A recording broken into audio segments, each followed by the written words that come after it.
তো হ্যালো বন্ধুরা, আজকে আমরা সোনার দোকানে গিয়েছিলাম কেন, আর আজকে আমরা কি আনলাম জানতে চাও কি?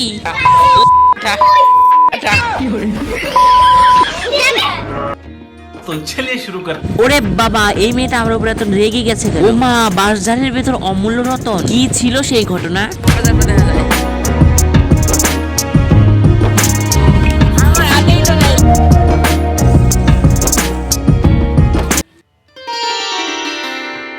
তো বন্ধুরা, আমরা কিন্তু বাঙালি। অনেকে আছো যারা আমার মতো বাঙালি নয়, তারা ভিডিওটা দেখছো, কোনো মাইন্ড করো না প্লিজ।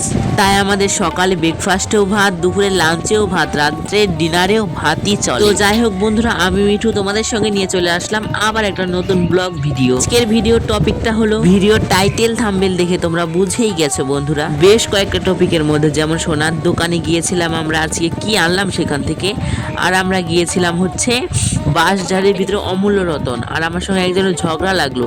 তো এখানে দেখতে পাচ্ছ সকালবেলা ঘুম থেকে উঠে গোপাল সোনাকে পুজো দেওয়ার জন্য সমস্ত কিছু রেডি করে নিচ্ছি, তোমরা দেখতেই পারছো। স্নান করে গোপাল সোনাকে পুজো দিব, এর জন্য তুলসী পাতা, ফুল, যা কিছু লাগে সমস্ত কিছু তুলে নিয়েছি। প্রথম টপিকটা তোমাদের সঙ্গে চলো শেয়ার করি। বাঁশঝাড়ের ভিতরে অমূল্য রতন কেন বলবো জানো? এই যে বাঁশঝাড়, এখানে কিন্তু কোনো যত্ন হাতে কোনো কিছু করা হয় না, কিন্তু দেখো কত সুন্দর সুন্দর ফুল ফুটে আছে। এখান থেকে কিন্তু আমি কয়েকদিন থেকে গোপাল সোনাকে নিয়ে পুজো দিচ্ছি। প্রথম টপিকটা কিন্তু আমাদের এখানে কমপ্লিট হয়ে গেছে। আরও 3-4টা টপিক আছে। সোনার দোকানে গিয়ে আমরা কি পেলাম, তো এখানে দেখতেই পাচ্ছ গোপাল সোনার জন্য ফুল তুলে নিয়েছি, আর এখানে দেখতেই পাচ্ছ গোপাল সোনাদের জন্য জল নিয়ে আসলাম। এখন আমাকে পুজো দিতে হবে।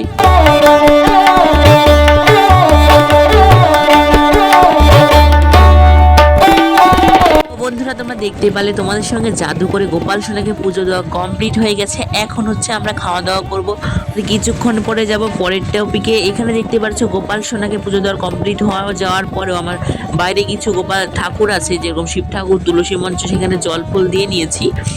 তো এখন সোজা চলে যাব, গোপাল সোনাকে পুজো দেওয়া কমপ্লিট হয়ে গেছে, শুধু গোপাল সোনা বলছি।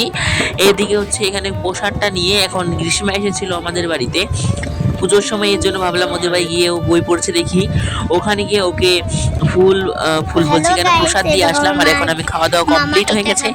এখন এখানে একটা চ্যালেঞ্জ করছিলাম আমরা, এখানে প্রজাপতি আঁকা, কার প্রজাপতিটা সব থেকে বেশি সুন্দর হয় সেটা দেখার জন্য। এইখানে ওদের সঙ্গে করছিলাম প্র্যাঙ্ক। লাল লাল লাল মাঠা। ওদের ছিল একটা লাঠি, সেটা ওদের মাথার উপরেই আমি রেখে দিয়েছিলাম, ওরা দেখেনি। তারপর ওদের সঙ্গে কিছুক্ষণ প্র্যাঙ্ক করে নিলাম, তারপর ওদের দিয়ে দিয়েছি। এখন হচ্ছে গ্রীষ্মা আমাকে মারতে এসেছে, এখন আমি দরজা খুললে আমাকে মারবে ও। আগে ওর মাথা শান্ত হয়ে গেছে অনেকক্ষণ আগে। এখন হচ্ছে ও নাচ করছিল, তোমাদের সঙ্গে শেয়ার করলাম সেটাই আর কি। ও বলছিল যে ভিডিও করতে, মামা ভিডিও করো, আমি নাচবো। তো এর জন্য একটু ভিডিও করে নিয়েছিলাম। চলো এবার তৃতীয় টপিকে যাওয়া যাক। আমরা গিয়েছিলাম একটা গোপাল সোনার জন্য কিছু একটা বানাতে দিয়েছিলাম, সেটা সিক্রেট, সেটা জানতে হলে তোমরা আমাকে সাবস্ক্রাইব করে রাখো, পরের ভিডিওতে তোমাদের বলবো। সেইটা এখন আনতে যাচ্ছি, তো চলো বন্ধুরা সেটা নিয়ে আসি। তো সেই জিনিসটা আনতে পারলাম কিনা, কি আনতে পারলাম সেটা জানতে হলে আমার চ্যানেলটাকে সাবস্ক্রাইব করে রাখো, পরের ভিডিওতে তোমাদের সব কিছু খুলে বলছি।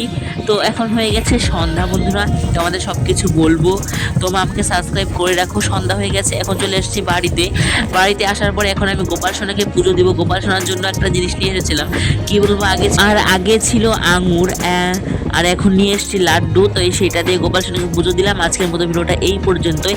এখানে দেখো গ্রীষ্মা টুনটুং টেরাও সেজেছিল, সেই ভিডিওটা দেখতে হলে সাবস্ক্রাইব করে রাখো। বাই বন্ধুরা, রাধে রাধে, হরে কৃষ্ণা, জয় রাধে।